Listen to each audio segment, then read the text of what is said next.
Pues muy buenas tardes. Tenemos hoy el privilegio de poder contar para el seminario que está previsto los jueves con un invitado muy excepcional que pasa unos días en Madrid ahora y tiene una serie de conferencias. Ha venido invitado va a intervenir en el Foro de Nueva Economía, interviene en varias universidades y gracias a los buenos oficios de algunos amigos de la universidad pues le hemos podido invitar para que estuviera hoy aquí. El doctor Angelino Garzón, que se sienta a mi derecha. Voy a evitar alargar más la intervención y dejar más tiempo al ponente y a las preguntas que pudiera haber, resumiendo el currículum la trayectoria política más que el currículum vital del invitado, subrayando nada más que ha participado de la política al más alto nivel en Colombia hasta hace ahora mismo y sigue en política con 3 gobiernos distintos de presidentes que os sonarán por diversos motivos. Ha sido embajador de Colombia en Ginebra ante las Naciones Unidas con el presidente Uribe. Ha formado parte de gobiernos del presidente Pastrana como ministro de Trabajo, procediendo además del mundo del sindicalismo y luego ha sido 4 años vicepresidente de Colombia, hasta 2014 con el presidente Santos. En esos años tan intensos para Colombia, de los que sabréis muchas cosas, algunos por la política, otros por el cine, otro por las series, en fin, cada uno tendrá unos conocimientos de la actualidad colombiana distintos, pero son los años en los que ha habido que poner las bases y cerrar un proceso de paz que, como sabéis, ha sido muy complejo. Yo he tenido ocasión de discutirlo con algunos no sé si con alguno de los presentes, pero con alumnos de Derecho Constitucional. Sabéis que el proceso de paz en Colombia, aunque sería un exceso compararlo con alguna de las cosas similares que hemos tenido en Europa, pero ha habido que poner fin a un conflicto que ha durado muchos años, que ha provocado miles de muertos, y ha habido que hacerlo integrando a miembros de antiguas guerrillas en el Parlamento, dando solución a cuestiones penales difíciles. Son cosas similares a las que hemos tenido que afrontar en Europa, sobre todo en Irlanda del Norte y en el País Vasco, al tomar la decisión de terminar con procesos de violencia, de fuerza armada, de terrorismo, tomar decisiones sobre delitos de sangre, sobre amnistías. Como sabéis, además, en Colombia se ha planteado la cuestión del referéndum o de la participación del pueblo en la ratificación del acuerdo al que se había llegado, y es algo que se ha discutido mucho en Europa porque, como sabréis, el pueblo colombiano rechazó en referéndum el acuerdo al que se había llegado para integrar, para confirmar el proceso de paz, ante la sorpresa de la comunidad internacional y de muchos observadores. Y esto es un proceso que se ha comparado mucho en Europa con el Brexit, con la discusión que tenemos en España, en Cataluña ahora, sobre quién debe opinar sobre qué, sobre los referéndums, quién puede convocarlos, qué se persigue cuando se convocan.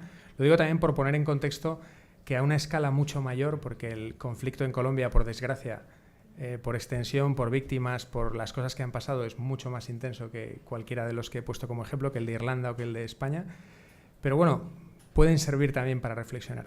Le hemos pedido que intervenga sobre el proceso de paz en Colombia, sus consecuencias sobre derechos humanos, y al final de la intervención abriremos un breve turno de preguntas. Pues ya presento. Doctor Garzón, tiene la palabra. Bueno, muchas gracias. Muy buenos días. Yo quiero agradecerle al profesor la presentación y también a la directiva de la Universidad de Villanueva esta invitación. Yo la acepté con gusto porque me parece muy importante sostener este diálogo con estudiantes, hombres y mujeres, que están trabajando carreras como la administración de empresas, el derecho, y también haciendo una especialización en los temas de relaciones internacionales. Estoy presente hoy con mi esposa Montserrat Muñoz, y yo muy coloquialmente digo que ella es mi centro, mi derecha, mi izquierda. Ella es de nacionalidad española, nació en Cataluña, pero claro, no tiene nada que ver con el referéndum. Y llevamos juntos hace más de 38 años. Yo no sé quién resiste a quién. Y también está Rogelio Ordóñez, que fue durante mucho tiempo vinculado a la Universidad de Complutense. Nos conocemos desde 1990. Yo él admiro mucho su capacidad intelectual. Es una persona que ha escrito varios libros. Y Colombia no solamente es conocida por el cine, la música, la cultura o el deporte, sino también fundamentalmente por la literatura. No olviden que nosotros tenemos un Nobel de Literatura que es Gabriel García Márquez. Y obviamente que para nosotros es un gran orgullo Gabriel García Márquez. Desafortunadamente ya murió. Y por otra parte, yo quería comenzar a también decirles que, como ustedes ven, yo no lo oculto, yo soy una persona en condiciones de discapacidad. El milagro es que lo estoy contando, porque recién inicié la vicepresidencia de la República. La diferencia de la vicepresidencia en Colombia es que es elegida por voto popular. No es, el presidente no designa al vicepresidente, puede que lo designe cuando es fórmula, pero la gente vota por el presidente y por el vicepresidente. No es como en Venezuela, donde el presidente tiene la facultad constitucional de nombrar a su vicepresidente. En Colombia no. Y en segundo lugar, cuando recién empecé la vicepresidencia, pues yo fui sometido a una cirugía de corazón abierto. Y gracias al Dios de los cielos, salí bien librado de la misma. Claro que si yo hubiera sabido en ese momento cómo era una cirugía de corazón abierto, de pronto hubiera primado más en mí la cobardía de decirle a los médicos que no. Pero como yo no sabía, entonces les dije que hágale. Pero eso es bastante complicado. Ustedes están muy jóvenes, pero mi recomendación es que hagan mucho ejercicio, eviten la comida chatarra y consuman alimentos que no produzcan grasas saturadas. Ningún ser humano en esta tierra está exento de sufrir enfermedades cardíacas. Y por el drama que yo pasé, no quisiera que pasara ninguna persona, incluso mis contradictores políticos. Y para rematar, en junio del año 2012, cuando me estaba recuperando de la cirugía de corazón abierto, me dio un accidente cerebrovascular. Y eso me afectó duramente toda la parte izquierda, porque los accidentes cerebrovasculares afectan son las neuronas cerebrales, que son las que producen órdenes al cuerpo. Aquí, por ejemplo, yo estoy hablando con usted porque mi cerebro está dando las órdenes. Y me he ido recuperando poco a poco. Soy una persona que físicamente reconozco que soy discapacitada, aunque mentalmente no tengo esa discapacidad. Entonces, yo no lo oculto. Por eso yo ando con un bastón para que me sirva de soporte, y no oculto que soy una persona en condiciones de discapacidad. Es muy importante en la vida no confundir discapacidad con enfermedad. Un discapacitado no es un enfermo, y los discapacitados no necesitamos que nos expresen pesar, sino solidaridad, que es diferente. La solidaridad no es pesar. Algunos de ustedes han tenido posibilidad de ir a jornadas en el África y encontrarán que el pueblo africano necesita solidaridad, no pesar. Por ejemplo, el pueblo mexicano hoy necesita mucha solidaridad, no pesar. Porque ojalá ningún pueblo sufra las consecuencias de un terremoto. Pero frente a ese hecho inesperado, el pueblo mexicano lo que necesita es mucha solidaridad hoy en día. Yo quería decirles esto porque cuando ustedes hagan las preguntas, pueden preguntar de todo. No tengan consideración con Angelino por su condición de discapacidad. Si yo no sé, yo les digo, yo no sé. Y si sé, pues le responderé mi verdad, que no necesariamente es la verdad de ustedes. Quiero empezar por eso. Yo voy a contar experiencias. pero no necesariamente mis experiencias tienen que ser las experiencias de ustedes, ni mis verdades tienen que ser las verdades de ustedes. Mi primera observación que quiero hacer aquí es muy importante venir a una universidad, sea pública o privada, a estudiar. No existe en el mundo entero la profesión de estudiante, no existe. Uno va a una universidad a terminar una carrera, a sacar un título profesional. Por lo tanto, es importante estudiar. Vea, mi mamá, que era una vendedora de plaza de mercado, me decía: mi hijo, yo voy a ayudarle para que estudie. No se vaya a volver un burro, porque si se vuelve un burro nadie lo va a respetar. La gente que no termina, que se queda analfabeta, la gente no la respeta en este mundo. Este mundo es el mundo del conocimiento. Por lo tanto, a los que están estudiando administración de empresas o están estudiando derecho, mi recomendación es: aprovechen para estudiar y terminar lo más pronto posible la carrera en los años que está presupuestado, o antes si pueden. En segundo lugar es para los que están estudiando administración de empresas. Cuando ustedes terminen su carrera, posiblemente van a ser directores de las empresas, van a ser presidentes de las empresas o altos ejecutivos de esas empresas. Lo primero que les recomiendo es trabajen el concepto de una ética empresarial. Tiene que haber una ética empresarial. La ética empresarial significa que en el mundo de hoy no todo vale. Significa también que en el mundo de hoy se globalizaron los negocios, pero también se globalizaron los derechos, incluyendo los derechos humanos. Y significa que así como un empresario tiene derechos, los trabajadores también tienen derechos. Entonces es muy importante una ética empresarial, que significa cero tolerancia del empresario con la corrupción, con la irresponsabilidad administrativa.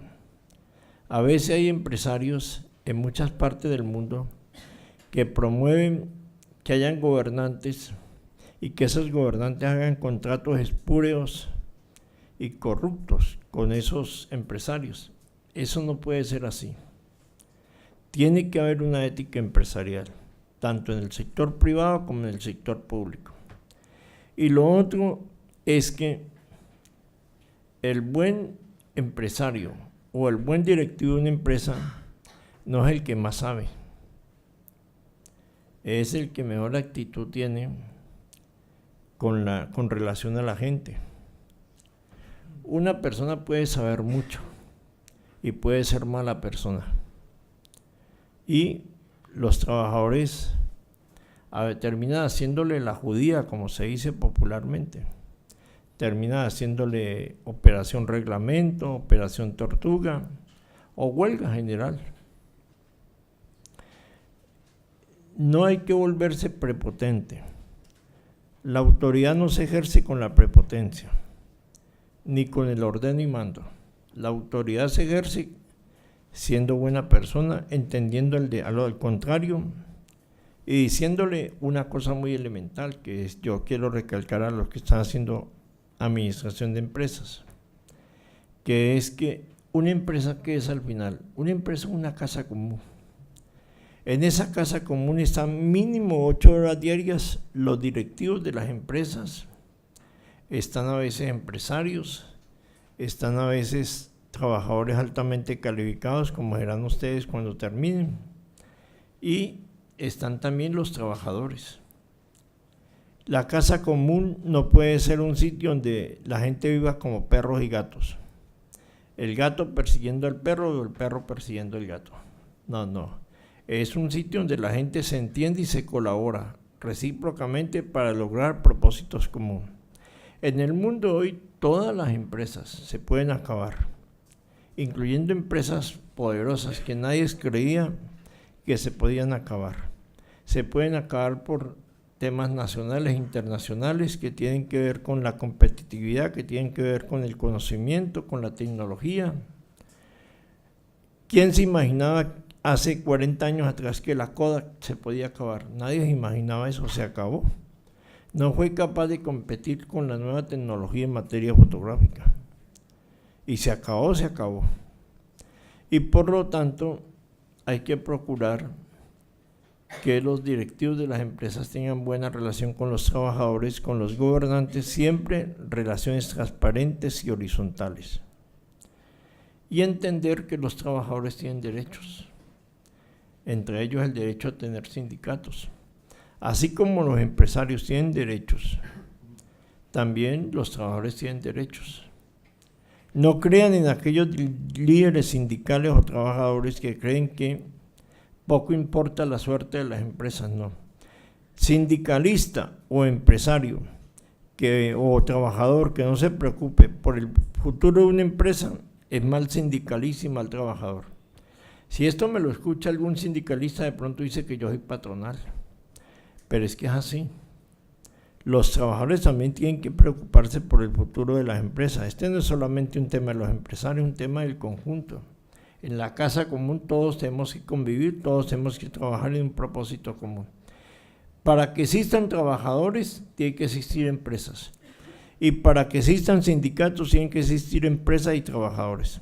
Yo no conozco ninguna parte del mundo una empresa donde existan trabajadores que no existan empresas. Y por lo tanto, esa es la gran responsabilidad que ustedes van a tener. La responsabilidad de ver cómo contribuyen al fortalecimiento de esas empresas y a tener claro que se han globalizado los derechos económicos, pero también los derechos humanos, incluyendo los derechos laborales. Para los que estudian derecho, también hay que tener una ética. Ustedes van a terminar, van a ser abogados litigantes, van a ser abogados ligados a las empresas, otros van a ir a la administración pública. Yo no sé si tenemos aquí presentes muchos que van a ser ministros o ministras o altos funcionarios del Estado. Vea, mi recomendación es el siguiente: entre más responsabilidad, más humildad, más sencillez. A los que tengan responsabilidad mañana en el Estado, mi recomendación es que no vayan a poner cara de señor que va para los infiernos. No, entiendan que entre más responsabilidad, más humildad. Que si yo soy alto funcionario público, lo primero es que tengo que tener cero tolerancia con la corrupción. La corrupción es un mal que está afectando mucho a los partidos políticos, los gobiernos, sean de izquierda, sean de derecha o sean de centro, y también al mundo empresarial. El éxito de los países nórdicos ha radicado en tener cero tolerancia con la corrupción. Y donde los gobiernos se han hundido, incluyendo gobiernos de izquierda, es porque se ha sido muy tolerante con la corrupción. La ideología no mina ni blinda a los gobernantes. Un gobernante puede decir que él es comunista, marxista, leninista, rojo por dentro y por fuera, y puede ser muy corrupto. Y un gobernante puede decir yo soy de derecha y puede ser un hombre transparente. O sea, la corrupción no es propia de la derecha ni es propia de la izquierda. No, también la izquierda vio mucha corrupción y mucha irresponsabilidad.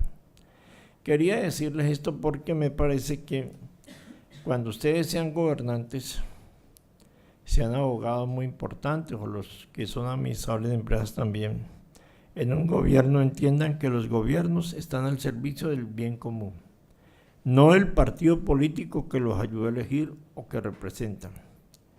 El señor profesor muy amablemente ha dicho que yo fui ministro del Trabajo de un gobierno, fui embajador de otro gobierno y fui vicepresidente con el gobierno actual. Yo ante todo era un servidor público al servicio del conjunto de la población, no al servicio incondicional de ese presidente o del partido de ese presidente. Más de un problema tuve con esto, debo decirle, eso no es fácil. Más de un problema me gané con el responsable del gobierno por tener una actitud independiente a partir de que yo estaba al servicio del bien común, no del interés particular de un gobernante. Y mi obligación no era decirle al gobernante lo que sus oídos querían escuchar. Yo decía públicamente, y mi mujer me ha corregido, que yo no estaba para decirle lo que sus castos oídos querían escuchar. Es un término que yo utilizo desde niño, recuerdo, y es un poco agresivo. Yo cuando era vicepresidente decía, yo no como vicepresidente no estoy aquí para decirle al presidente lo que sus castos oídos quieren escuchar. Y eso me traía más de un problema, claro. Pero quería decirles eso porque no hipotequen la independencia. La independencia de una persona tiene que ver con su dignidad. Si uno pierde la independencia y pierde la dignidad, pierde todo. Si uno mantiene su independencia y su dignidad, no pierde nada. Puede perder temporalmente algunas relaciones, incluso algunos amigos o amigas o algunos familiares, pero no pierde nada. Y lo otro es, en el Estado se administran bienes públicos. Los bienes públicos son colectivos, no son propiedad de nadie. No crean en aquellos políticos que dicen yo te regalo una casita, yo te regalo una carretera, yo te regalo una escuela. ¿De qué regala? De su salario, y habla a nombre particular de bienes públicos, como si fueran propiedades. No, los bienes públicos no son propiedad de ningún gobernante. El gobierno está para cumplir la ley y hacer cumplir la ley. Y por lo tanto, cuando no empieza el Estado, cuando ustedes sean altos funcionarios del Estado español, con ustedes no empieza el Estado español. El Estado español ya tiene una historia, ya tiene una tradición. Y por lo tanto uno tiene que tener en cuenta esto también. Pero sueñen que es muy importante. Sueñen la posibilidad de que ustedes pueden ser más adelante altos servidores públicos. Habrá gente guachafitosa que le dirá, este sí es iluso. ¿Tú qué vas a ser ministro o ministra? Sueñen que algún día pueden ser ministros o ministras o presidentes de España. Yo quisiera, en lo personal, que muchos de ustedes mañana fueran ministros, ministras, altos servidores públicos, secretarios de Estado, como se dicen acá, o presidentes del Estado español. Eso no es difícil.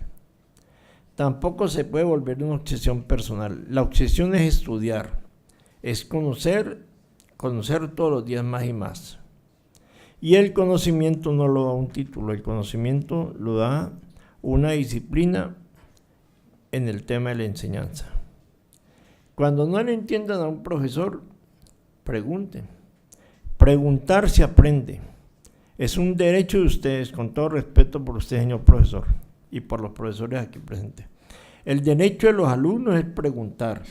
Si no entiende una cosa, señor profesor, usted que sabe me la tiene que explicar mejor, porque no le entiendo. Y esto significa que hay que indagar, investigar, preguntar. Uno aprende preguntando, observando también. Entonces, yo quería decirles esto porque ustedes están haciendo dos carreras muy importantes, que es el derecho y la administración de empresas.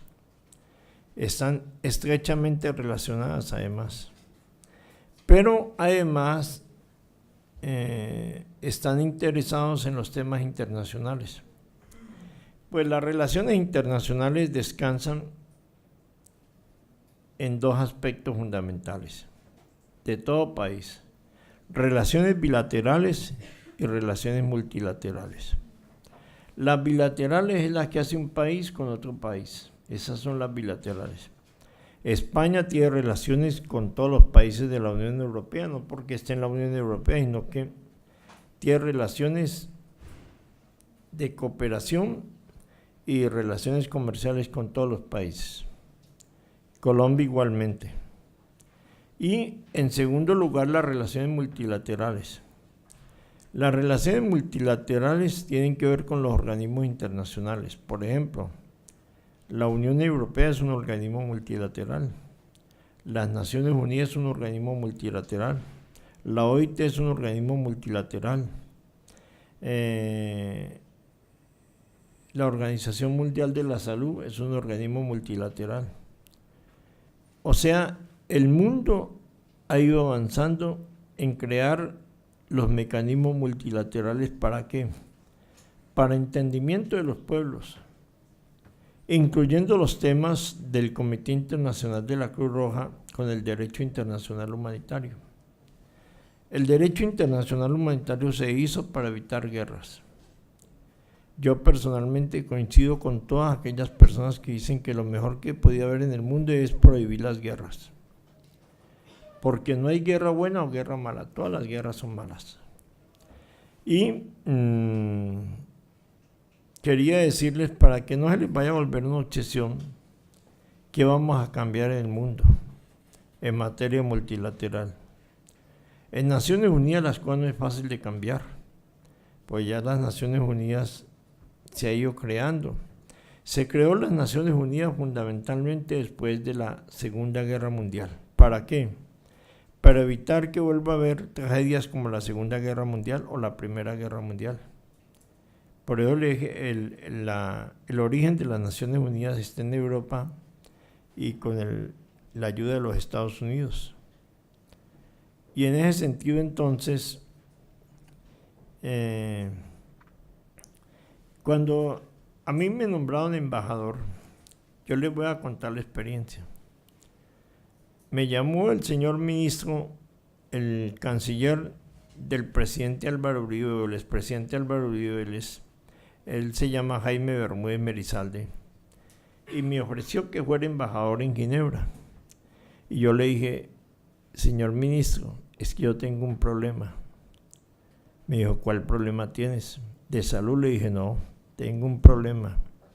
Es que yo no hablo bien inglés ni francés. Y no me parece bien que usted me esté nombrando o me esté delegando a irme para un país cuyo habla fundamental es el francés. También yo sé que en Suiza hablan alemán y hablan también italiano y el romanchesco, que es un idioma que no lo hablan sino en esa región. Y entonces me dijo, no, venga, es que yo le estoy ofreciendo el cargo, es una persona que conoce más o menos el sistema de Naciones Unidas y de la OIT, no le estoy ofreciendo el cargo a un intérprete. Si fuera un intérprete, pues yo saco un aviso y hago un concurso de intérpretes.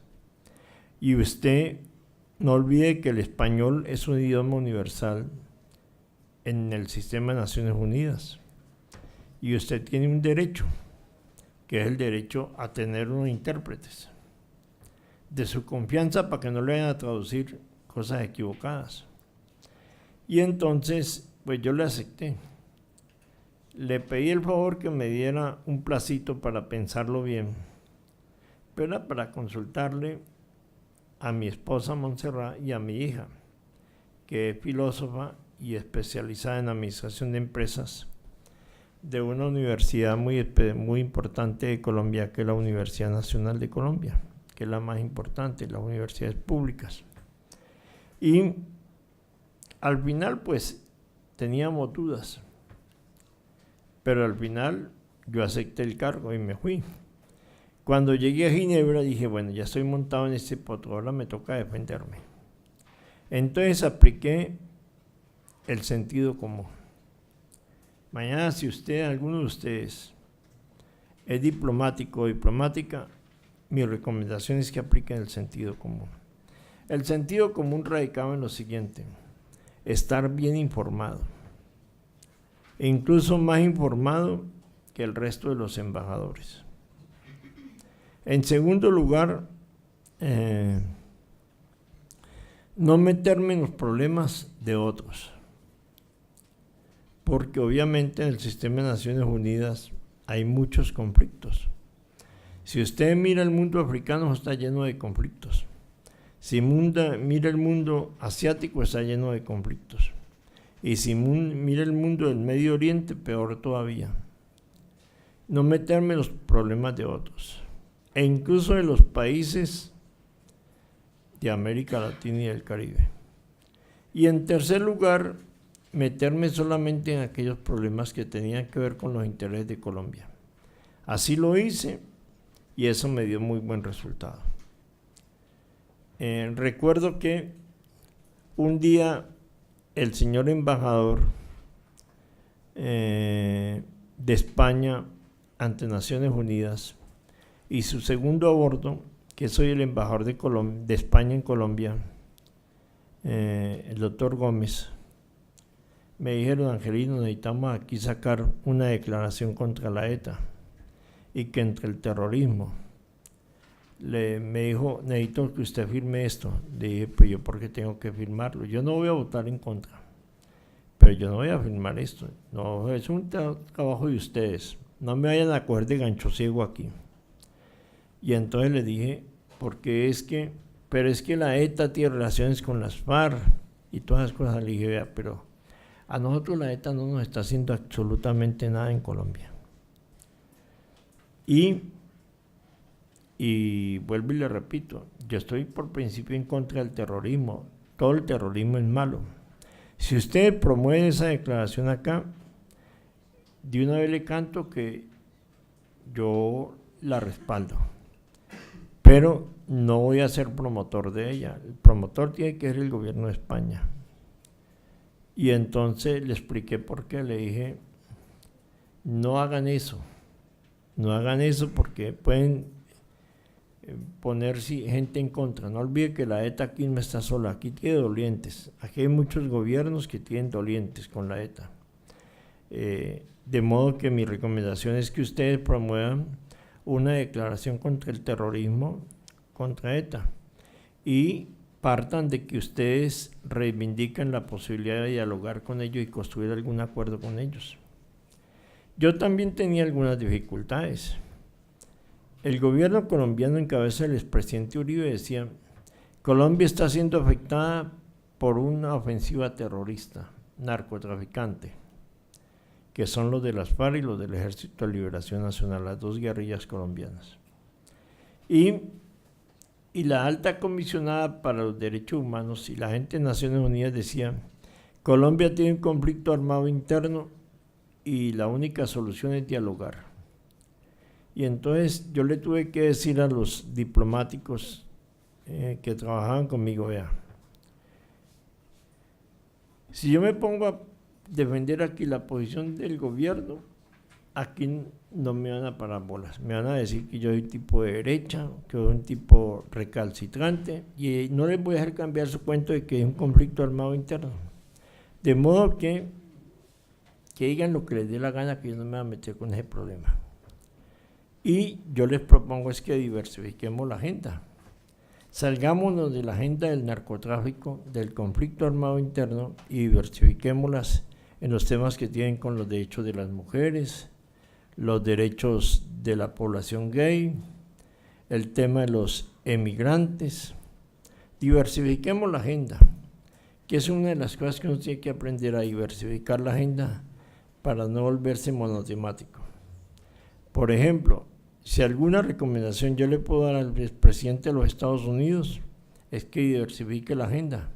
Con relación a México, no puede ser siempre el muro. Hoy México sufre una tragedia y el gobierno de los Estados Unidos debería ser el gran promotor de la solidaridad con México. No lo hace porque está obsesionado con el muro. Entonces, si uno no diversifica la agenda, corre el riesgo de volverse monotemático. De modo que eso hicimos y eso nos dio resultado. Y eso significa que usted se relaciona con gente muy diversa. Les voy a poner una experiencia que me pasó con el señor embajador de Israel y el señor embajador de Palestina. El señor embajador de Israel un día llegó y me dijo: embajador, necesito que usted me reúne el GRULA, yo era el coordinador del Grupo Latinoamericano de Derechos Humanos, y que el GRULA se ponga al lado de Israel en la lucha contra los palestinos. Ajá, ¿y por qué? Porque los palestinos representan el terrorismo y lo peor de esta tierra. Le dije: embajador, mire, yo creo que usted se equivocó conmigo. Yo soy el coordinador del GRULA, pero yo no soy empleado del gobierno de Israel. Yo con mucho gusto le reúno el grula, usted le echa toda la carreta y usted pide que le den una declaración a favor. Pero yo no la voy a promover. Pero ¿cómo así? Si el gobierno de Israel tiene buena relación con el gobierno de Colombia. Sí, señor, pero es que tener buena relación no significa incondicionalidad. Y entonces yo le reuní el grula, él le echó toda la carreta a la gente no le copió nada. Y luego el embajador de Palestina me dijo lo mismo, y yo también le apliqué la misma dosis. Lo mismo que le había hecho el embajador de Israel, se lo dije al de Palestina, que también quería que sacáramos una declaración de solidaridad con la ULP y todas esas cosas. Dije, no, eso no se puede hacer. O sea, hay que mantener la independencia. Y permítanme decirles que significa que también uno tiene que aprender en el sistema de Naciones Unidas que los procedimientos no son sanciones. Las Naciones Unidas tienen una serie de procedimientos y llaman la atención a veces a los países. Y la oposición política dice, uy, lo sancionaron por eso. ¿No? ¿Por qué? Los procedimientos de las Naciones Unidas son llamados de atención para que los países mejoren. Ahora, en eso hay muchas lecturas políticas. Hay a veces países que cogen a otros de trompoquiñadores, como decimos nosotros. Yo no sé si se entiende el dicho. Lo cogen de darle leña todos los días. O sea, ahí también hay problemas políticos. Todo lo que yo quiero manifestarles es que es muy importante los organismos multilaterales. Por ejemplo, en las noticias de hoy se habla de una crisis de vacunas en Suiza, que en este momento en Suiza faltan vacunas para vacunar a los niños y a las niñas. Imagínense, en Suiza, donde está la sede de la Organización Mundial de la Salud, donde están los laboratorios más importantes y donde la ciencia médica en Suiza ha avanzado mucho en tecnología médica. Yo lo que creo es que detrás de eso hay una estrategia comercial, que es de pronto forzar el incremento de los precios de las vacunas en Suiza. Creo eso. Y entonces, los organismos multilaterales hay que utilizarlos. Quería anotarles porque otra experiencia que yo viví y tiene que ver con nuestra situación es que cuando yo fui embajador, las relaciones de Colombia con Venezuela, con Nicaragua, con Ecuador eran muy tensas, pero muy tensas. Y eso se trataban en la OEA de HP para arriba. Y entonces yo llamé al embajador de Nicaragua, al embajador de Ecuador y al embajador de Venezuela. Le dije, venga acá, hagamos usted y nosotros y yo un pacto verbal. No lo puedo firmar, verbal. Pero eso sí, conmigo los pactos verbales se cumplen. Yo soy enchapado a la antigua, les dije. El pacto verbal es que pase lo que pase entre Uribe, Chávez, o Correa, o Daniel Ortega en Nicaragua, no vamos a traer esos problemas aquí al seno del Consejo de Derechos de Naciones Unidas. Ustedes y yo nos entendemos aquí bien y nos colaboramos recíprocamente, pero no lo podemos decir públicamente porque nos desautorizan y nos descuartizan. Y entonces me dijo, listo, vale, le dije, bueno, chóquela. Y pactamos eso, y así pasó. Debo decir que nunca el tema de Chávez, Rafael Correa y Daniel Ortega con Uribe eran tan tensos que lo llevamos al seno del Consejo de Derechos Humanos de Naciones Unidas. Alguna gente me dice que eso es conciliar, no, eso tiene que ver con un tema que es fundamental. Las relaciones bilaterales no descansan sobre la afinidad política con los gobiernos. Uno no hace relaciones bilaterales sobre la afinidad política con los gobiernos. O sea, China es un gobierno del Partido Comunista Chino, Vietnam también, y Rusia y Cuba también. Y Rusia son los antiguos dirigentes de la KGB. Putin fue un director de la KGB. rusa. Y entonces resulta que usted tiene que hacer relaciones bilaterales más allá de la afinidad con los gobernantes. Por eso el canciller de España recientemente recibió al canciller de Venezuela. Y ustedes saben que las relaciones de España como gobierno con las relaciones con el gobierno venezolano no son muy buenas. Pero eso no significa que van a romper relaciones. Y se pueden tener diferencias, pero no significa que uno tiene que resolver las diferencias rompiendo relaciones. Es un tema muy importante de la diplomacia. La diplomacia no se hace con los hígados, se hace con la cabeza. Por lo tanto, es mi recomendación de los organismos multilaterales.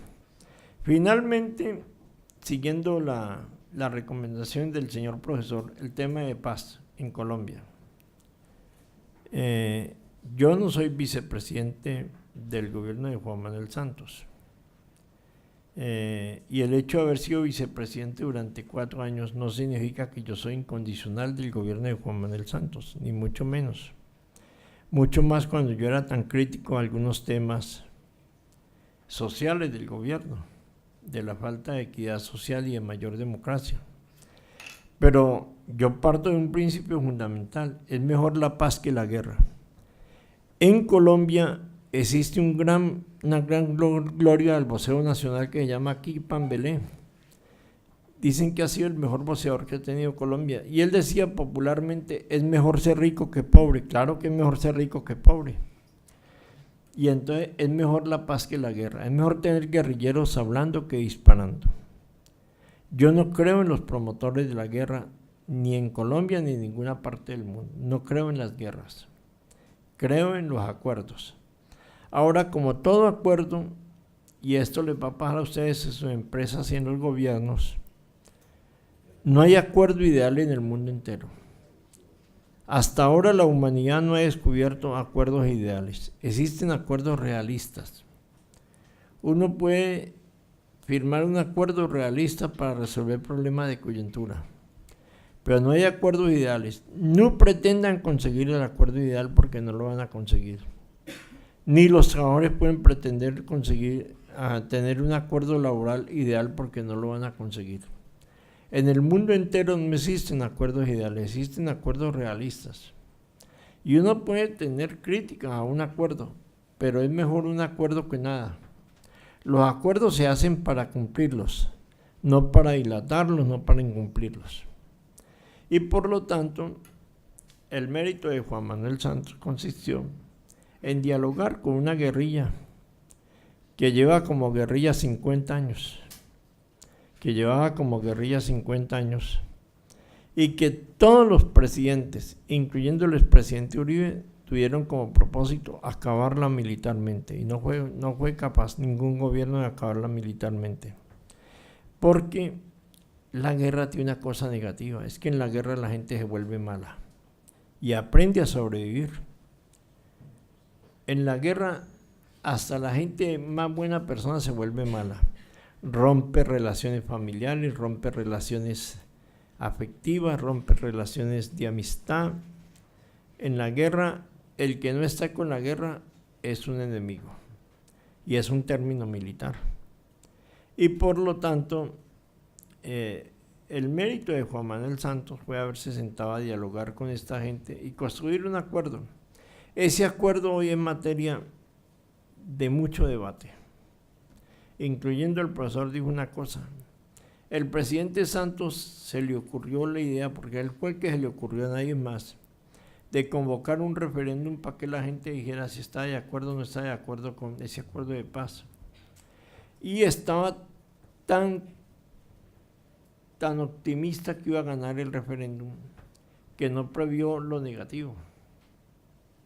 Y consideraba que el triunfo del referéndum era una estrategia política para acabar la oposición política. Y resultó que terminó ganando el no. A mí personalmente me pasó la siguiente anécdota familiar. Mi hija es concejal del Centro Democrático en Bogotá y ella era promotora del no, y yo era promotor del sí, por simple convicción política. Nadie me obligó a ellos. Yo me volví promotor del Sí a la Paz en el referéndum. Y un día nos hicieron una entrevista en la televisión. Y me dijeron, ¿y ustedes cómo manejan la diferencia? Dije, no, pues que el derecho a la diferencia sea en la familia, sea en la población. Mi hija tomó la decisión de ser promotora del no y yo promotor del sí. Pero ella no me conoció a mí primero como promotor del sí, sino como papá. Y yo no la conocí ella como promotora del no, sino como hija. Y por lo tanto ella tendrá siempre en mi persona un punto de apoyo para todo su trabajo, porque es mi hija. Y si gana el no, pues la vida continúa. Y si gana el sí, la vida continúa. Y no nos vamos a distanciar ni como papá, ni como hijo, ni como hija. Y así lo hemos hecho. Y así hemos convivido.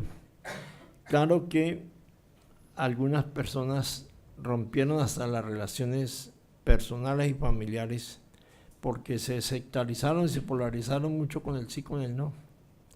O sea, la vida colombiana se polarizó mucho con el sí, con el no. Yo lo que he tratado de hacer con mi hija es mandar un mensaje de que el derecho a la diferencia no significa que nos polaricemos. No olviden eso. El derecho a la diferencia se da en las familias. A veces uno como papá o como mamá quiere que los hijos sean iguales a semejanza de uno. Que yo estudié tal carrera, pues tú te toca estudiar eso. Que yo hice tal cosa en la vida, te toca hacer eso. No, ¿por qué? ¿Por qué? Uno tiene que respetar el derecho de los hijos también a tener su propia historia y su propio derecho. Y en ese sentido, entonces,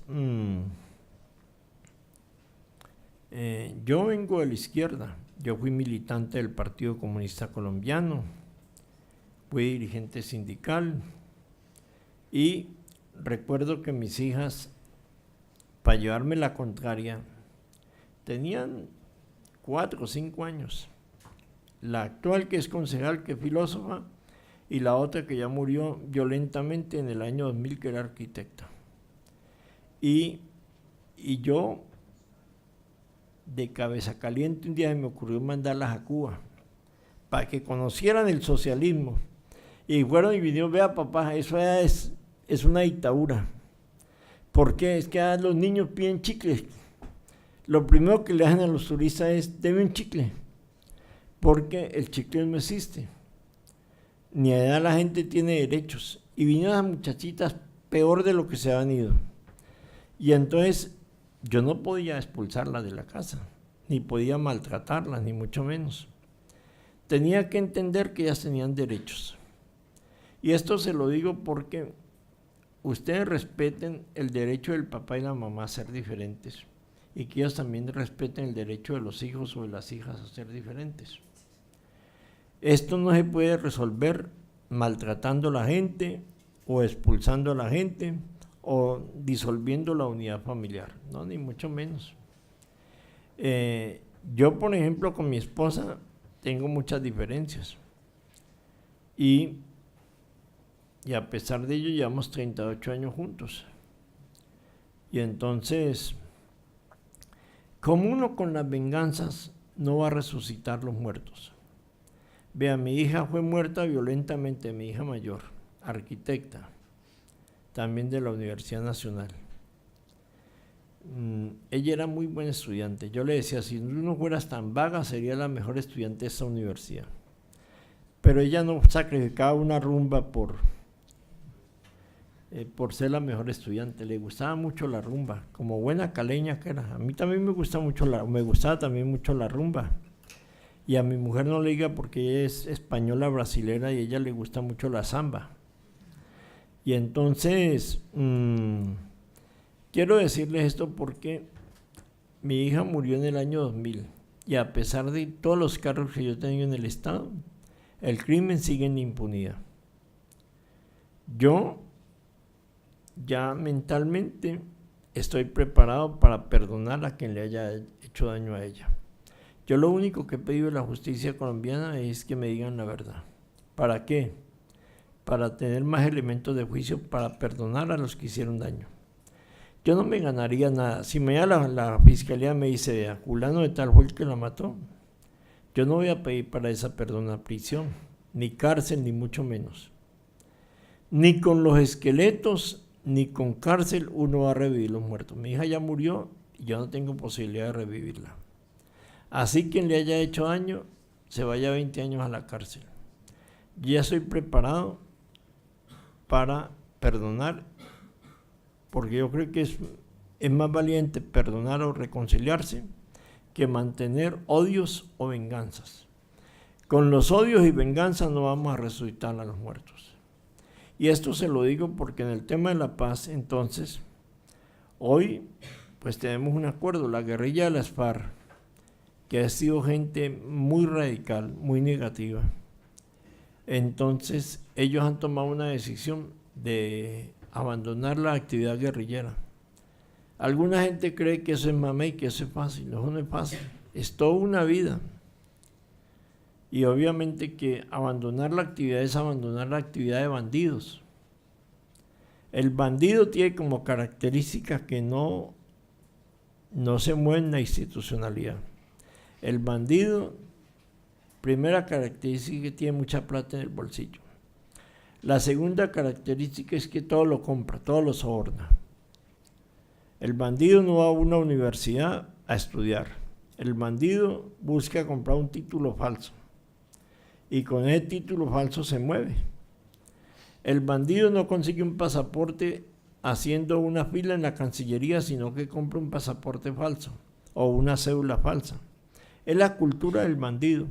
Y el bandido se relaciona con bandidos. Por lo tanto, los guerrilleros de las FARC se relacionaban con narcotraficantes, se relacionaban con bandidos. Y cuando se relacionaban con gente de la institucionalidad, policías, soldados, también los compraban y los sobornaban. O sea, la corrupción es sinónimo de violencia. La corrupción es un argumento de los violentos, de los ilegales. Y eso es una norma de oro en el mundo entero. Así lo hacía ETA también. Por eso, en este acuerdo, lo peor que le pueden pasar es que quienes fueron bandidos ahora quieran aparecer como los apóstoles de la verdad y de la legalidad. No se puede pasar de un extremo a otro. Si alguna crítica yo puedo hacer a la guerrilla de las FARC, es que ahora que se han constituido en partido político legal, quieren pretender que ellos son los voceros de la nueva Colombia. No, el país no empieza con los acuerdos de paz, el país ya existía. Ni España empieza con un acuerdo con la ETA, ni mucho menos. Quería manifestarle esto entonces, que ahí tenemos un acuerdo. La ventaja de este acuerdo es que la guerrilla ha dejado de ser guerrilla y obviamente que los próximos gobernantes tienen la ventaja de que van a ser gobernantes sin guerrilleros disparando, sí con guerrilleros hablando. Es mejor gobernar con guerrilleros hablando que disparando. Yo fui gobernador del Valle del Cauca por voto popular del 2004 al 2007. Es una región muy importante de Colombia. Y me tocaba ver cómo resolvía problemas de seguridad de la gente. Y manifestarles que hoy nosotros tenemos ese acuerdo. Y la otra guerrilla, la del Ejército de Liberación Nacional, que está dialogando con el gobierno en Quito, a raíz de la visita del Papa Francisco a Colombia a principios del mes de septiembre, tomó la decisión de firmar un acuerdo bilateral con el gobierno de cese bilateral al fuego a partir del 1 de octubre. O sea, ellos renuncian al secuestro, a colocar minas antipersona, a hacer acciones terroristas contra las fuerzas militares. Y eso me parece importante, eso crea un nuevo escenario en Colombia. El nuevo escenario en Colombia es que a partir del 1 de octubre no vamos a tener guerrilleros disparando, sino hablando. Y es mejor que estén hablando. Ahora, con esto no está de acuerdo todo el mundo. E incluso algunos amigos personales consideran que Colombia no puede ser el país a favor de la guerrilla o un país al servicio de la narcoguerrilla, un país castrochavista. Esos no son los problemas fundamentales de Colombia. El problema fundamental de Colombia es de mayor democracia, que haya más democracia. Es decir, mayor democracia significa que yo respeto que gente de origen muy humilde puedan ser gobernantes y que no siempre los que nacieron en cuna de oro tienen que ser los gobernantes.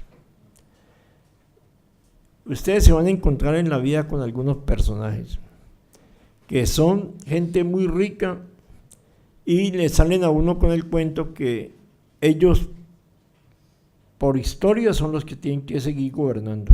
¿Por qué razón? Si también la gente del común y corriente puede gobernar. Y eso en democracia hay que respetarlo. Y el segundo tema es que bueno, hoy tenemos un país con una perspectiva de paz. Colombia es un país en progreso y si consolidamos el tema de la paz con la guerrilla de las FARC y los helenos, será un país mejor.